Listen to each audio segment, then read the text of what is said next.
Karibu kwa mara nyingine tena mtazamaji wa The World News katika kipindi hiki cha ulimwengu wa siasa. Mimi ni Adam Hussein. Kiongozi wa serikali ya mapinduzi ya Kiislamu amewashukuru watu wa Iran kwa mapokezi makubwa na mahudhurio yao ya kustajabisha katika mazishi ya kiongozi wa mapinduzi ya Kiislamu aliyeuawa Ayatollah Ali Khamenei ambaye pia ni baba yake, akisema tukio hilo linaonyesha uhusiano mkubwa wa kidini na kihistoria kati ya mataifa ya Iran na Iraq, huku akisema zaidi kwamba viongozi wa Iran na Iraq hawapaswi kutenganishwa kutokana na vita vinavyoendelea kati ya Marekani na Jamhuri ya Kiislamu ya Iran. Katika ujumbe uliotumwa kwa mamlaka kuu za kidini, wasomi na viongozi wa makabila, wanafikra na watu wa Iraq mnamo siku ya Jumamosi, Ayatollah Mujtaba Khamenei amesema kwamba amewapongeza wa Iraq kwa kuandaa hamasa adhimu na yenye maana kubwa iliyoambatana na hisia za huzuni, kujitolea na uaminifu. Kiongozi huyo wa serikali ya mapinduzi ya Jamhuri ya Kiislamu ya Iran amehusisha ushiriki mkubwa wa taifa hilo la Kiarabu katika tukio hilo na urithi wa kidini kwa muda mrefu wa nchi hiyo wa kihistoria, na kuunga mkono kambi za wapiganaji Resistance Front ya kikanda ambayo iliimarishwa kwa nguvu katika mapambano yake dhidi ya ubeberu wa kimataifa na utawala wa Israel chini ya kiongozi aliyeuawa.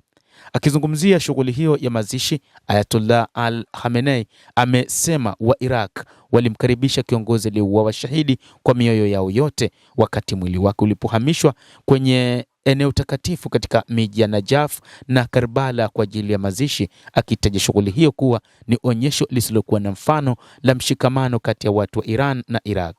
Kiongozi huyo wa kimapinduzi nchini Iran amesema idadi kubwa ya watu waliojitokeza katika shughuli hiyo ilionyesha kushindwa njama za matawala wa nchi za kibeberu duniani za kutaka kuibua mgawanyiko kati ya mataifa hayo mawili jirani. Ushiriki wa makumi ya mamilioni ya watu nchini Iran na Iraq uliashiria mwanzo wa ukurasa mpya wa mwamko na ushiriki hai unaolenga kupindua milinganyo iliyopangwa awali na mataifa ya kibeberu. Ujumbe huo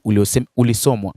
Ayatollah Khamenei ameongeza kuwa Marekani imetambua kwamba dhana ya kuendeleza uwepo wake usiopingwa na yeyote katika eneo la magharibi mwa Asia si chochote zaidi ya njozi butu isiyokuwa na maana. Ujumbe huo umefuatia shughuli za mazishi ya Ayatollah Ali Khamenei nchini Iraq, ambapo serikali ya Iraq ilisema ilishirikisha ombolezaji zaidi ya milioni 10 katika mji wa Najaf na Karbala, na kufanya tukio hilo kuwa mojawapo ya mkusanyiko mkubwa zaidi wa mazishi katika historia ya kisasa ya miji hiyo miwili. Endelea kutufuatilia mtazamaji, lakini nikusihi usisahau kulike, usisahau kucomment, kadhalika kusubscribe channel yetu hii ili upate habari hizi kwa mapana kupitia The World News. Jina langu ni Adam Hussein, endelea kuwa nasi wakati wote, endelea kutufuatilia.